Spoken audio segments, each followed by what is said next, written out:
निर्वाचन आयोग से सीएम हेमंत सोरेन को जोर का झटका लगा है। निर्वाचन आयोग ने राजभवन को भेजे गए ऑफिस ऑफ प्रॉफिट से जुड़े मामले के फैसले की कॉपी देने से इनकार कर दिया है।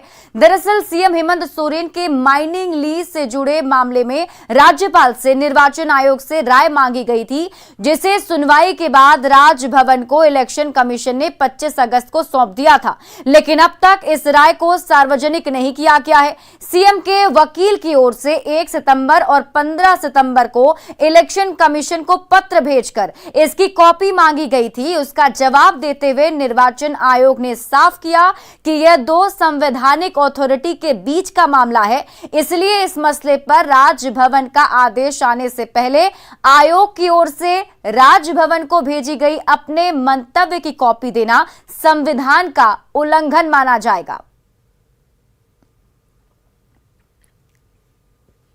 हेमंत सोरेन वाले मामले में निर्वाचन आयोग द्वारा आदेश की प्रति देने से इनकार किए जाने के बाद अब राजनीति शुरू हो गई है।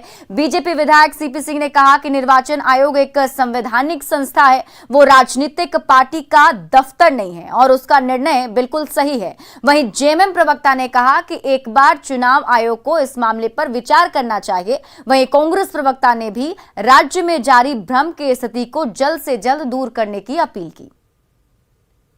सार्वजनिक चुनाव आयोग क्यों करेगी? ठीक ही किया है, उसने सार्वजनिक नहीं किया है। आखिर गोपनीयता भी कोई चीज़ होती है, तो ऐसी स्थिति में यदि चुनाव आयोग गोपनीयता भंग करती है तो कहीं ना कहीं लोकतंत्र पर कुठाराघात होगा। वैसी स्थिति में चुनाव आयोग अपनी संवैधानिक मर्यादा के तहत इस तरह का बात किया है कि भाई इसको हम सार्वजनिक नहीं कर सकते। किस दबाव में इससे इनकार कर रहा है, इस पर तो मैं कुछ नहीं बोलना चाहूँगा, लेकिन बहुत अफसोस की बात है, दुर्भाग्य की बात है कि एक संवैधानिक संस्थाओं के द्वारा कहीं न कहीं यह प्रतीत होता है लोगों को कि एक लोकप्रिय सरकार को बदनाम और एक गलत छवि पेश करने की दिशा में उनकी भूमिका नजर आती है। इस राज्य में भ्रम की स्थिति भारतीय जनता पार्टी के द्वारा फैलाई जा रही है, लेकिन ना तो चुनाव आयोग पत्र को सार्वजनिक करने के पक्ष में है और ना ही महामहिम लिफाफा खोलने के पक्ष में है। मैं इसीलिए कह रहा हूं कि आखिर इस राज्य में चल क्या रहा है, ये तो सार्वजनिक करना चाहिए। रांची रेल मंडल ने एक बार फिर अतिक्रमण हटाओ अभियान शुरू कर दिया है और रांची स्टेशन से लेकर कड्रू ओवर ब्रिज पर बने बस्तियों को हटाने का फैसला लिया गया है, जिसके बाद से स्थानीय लोगों का भारी विरोध साफ तौर पर देखने को मिल रहा है। स्थानीय लोग पटरी पर उतरकर विरोध प्रदर्शन कर रहे हैं। उनका कहना है कि आजादी के पहले से वे यहां पर रह रहे हैं और उनकी आर्थिक स्थिति इतनी मजबूत नहीं है कि वे नया घर बना सके। उन्होंने रेलवे से कहीं और बसाने की अपील की है। मांग यही है कि हम लोग का मतलब जो बरसों से इतना दिन रह चुके हैं, तो अगर सरकार से मतलब यही अनुरोध है कि कहीं विस्थापन हम लोगों का किया जाए, या था अगर बाद में भी अगर अवशासन भी मिलता है तो कम से हटाने के लिए कुछ हम लोगों का समय दिया जाए। इतने बाल बच्चे परिवार लोग हम लोग, रेलवे नहीं कि मतलब तुम लोग किसी भी हालत में खाली कर दो अपने शौचालय से। कल 3 बजे हम लोग का मिला है। हम लोग मानते हैं कि हम लोग रेलवे का जमीन में हैं, लेकिन आज से नहीं, हम लोग का पुरखा यहाँ रह के और हम लोग को बताया कि यही हम लोग जब ये रेलवे बन रहा था तो हम लोग का पुरखा बनाया है रेलवे को। उन लोग को तो नौकरी नहीं दिया, ऐसे ही प्राइवेट में नौकरी किया और अथी करके बाल बच्चा को यहीं पाला, यहीं सब उन लोग को अभी यहीं अथी हो गए, तो उसका बाल बच्चा भी कहीं तो नौकरी दिया रेलवे, ना कुछ दिया बालो बच्चा को, तो हम लोग कहाँ जाएंगे? हम लोग का कहना है ना कि मतलब कहीं भी हम लोग को बसा के बस्ती उजाड़ दे, हम लोग को कोई दिक्कत नहीं है। इतना साल हम लोग यहाँ पे रहे हैं तो कुछ तो रास्ता मिलना चाहिए ना। बड़ी खबर बोकारो से। बोकारो में रेलवे और जिला प्रशासन की ओर से धनघरी गांव के घरों पर बुलडोजर चलाया गया। यहां के 10 घर टुपकाडी तलगाड़िया रेलवे लाइन दोहरीकरण में बाधा बन रहे थे, जिसकी वजह से रेलवे का करोड़ों का प्रोजेक्ट अटका हुआ था। ये घर बोकारो स्टील के विस्थापित के हैं, जिन्हें प्रशासन की टीम ने जमींदोज कर दिया है। इस दौरान ग्रामीण घरों को तोड़े जाने का विरोध करते रहे। वहीं ग्रामीण और पुलिस के बीच नोकझोंक और तकरार भी हुई, लेकिन 200 से अधिक पुलिस अधिकारी और जवान के आगे लोगों की एक ना चली। घर के तोड़े जाने से लोगों को आशियाने की चिंता सता रही है। लोगों की मांग है कि तोड़ने से पहले उन्हें बसाने की पहल की जानी चाहिए थी।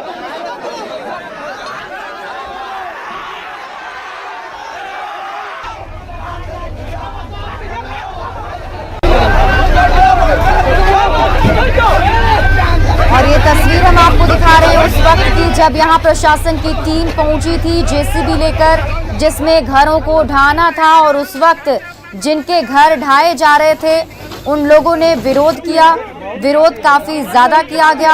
हालांकि पुलिस की टीम 200 की संख्या में थी तो विरोध का उतना असर नहीं हुआ और उन 10 घरों को ढा दिया गया। लेकिन विरोध कर रहे लोगों की मांग ये थी कि उन्हें उजाड़ने से पहले बसाने की कवायद होनी चाहिए थी। कहीं और उन्हें पहले बसाया जाता, फिर उनके आशियाने को गिराया जाता, क्योंकि अब उनके सामने रहने के लिए भी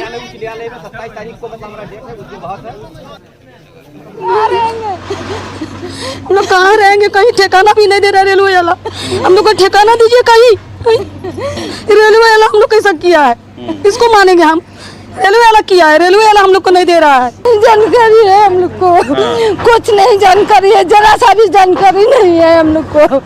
कितना घर में सामान है, कहाँ फेंक देंगे हम लोग? होगा सारा सीने में बुलडोजर चल रहा है, हमारे घरों में बुलडोजर चल रहा है। हम पूछ रहे हैं, हम यही दिन देखने के लिए बीएसएल कारखाना को जमीन दिए थे और बीएसएल चुपके रेलवे से करार कर लिया और उसको जमीन दे दिया है। मेरे जमीन अभी पूरा आंशिक भुगतान हुआ है, पूरी तरह भुगतान किया नहीं है, तो वो कैसे बीएसएल रेलवे को कैसे जमीन दे दिया?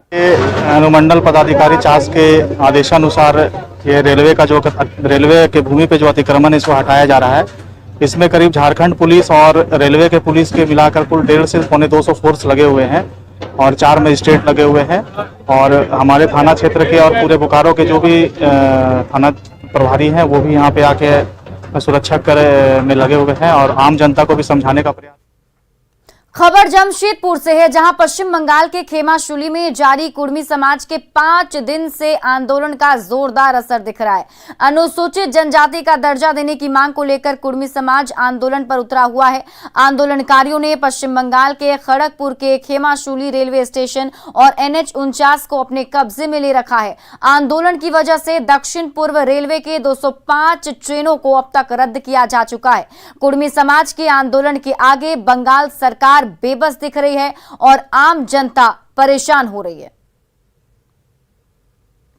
और ये 2 तस्वीर आपको टीवी स्क्रीन पर हम आप दिखा रहे हैं, जिसमें देखिए कुर्मी समाज के लोगों ने पूरे रेलवे ट्रैक को हाईजैक कर लिया है और ये प्रदर्शन 5 दिनों से लगातार जारी है, जिसकी वजह से खास तौर पर रेलवे को नुकसान हो रहा है, क्योंकि कई सारी ट्रेनों को रद्द कर दिया गया है।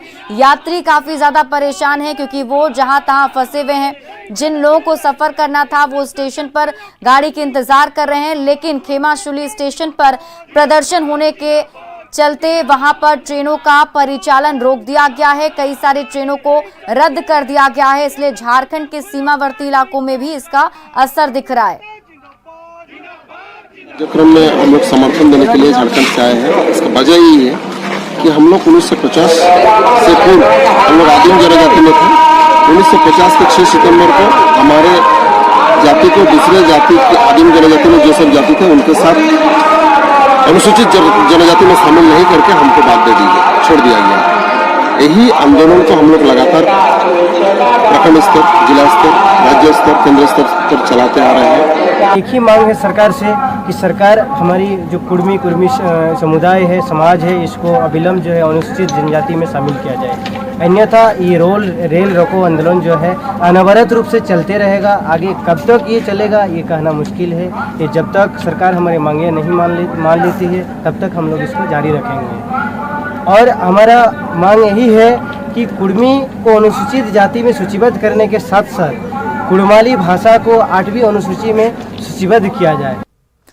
केंद्रीय मंत्री अर्जुन मुंडा ने झारखंड में लॉ एंड ऑर्डर को लेकर बड़ा सवाल खड़ा किया है। देवघर सर्किट हाउस में पत्रकारों से बातचीत के दौरान अर्जुन मुंडा ने कहा कि झारखंड में लगातार 2 घटनाएं ऐसी हुई जिस पर सरकार ने संवेदनहीनता दिखाई। इसी संवेदनहीनता की वजह से झारखंड में एक के बाद एक ऐसी घटनाएं हुई। यहां बच्चियों को सुरक्षा देने की बात हो रही है, लेकिन सरकार के करीबियों के घर प्रशासन AK-47 रखी जाती है।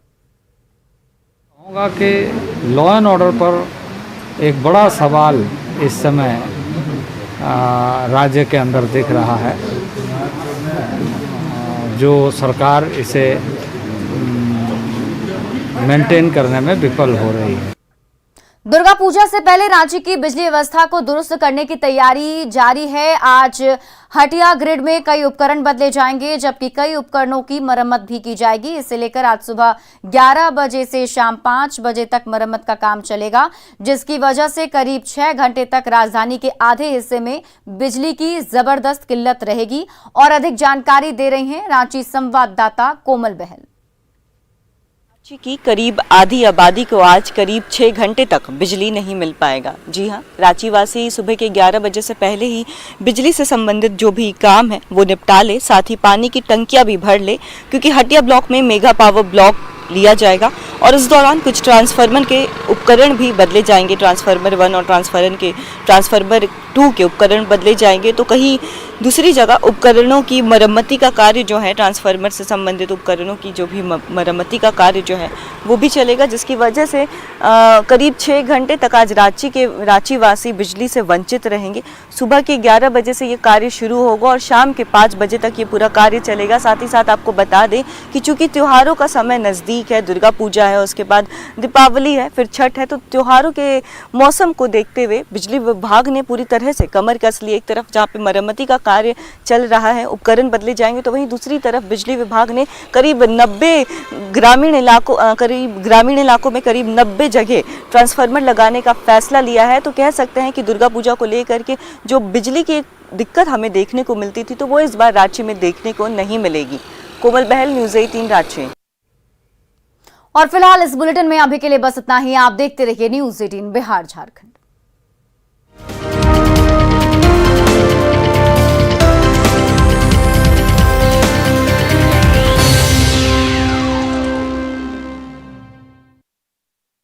वहीं स्थानीय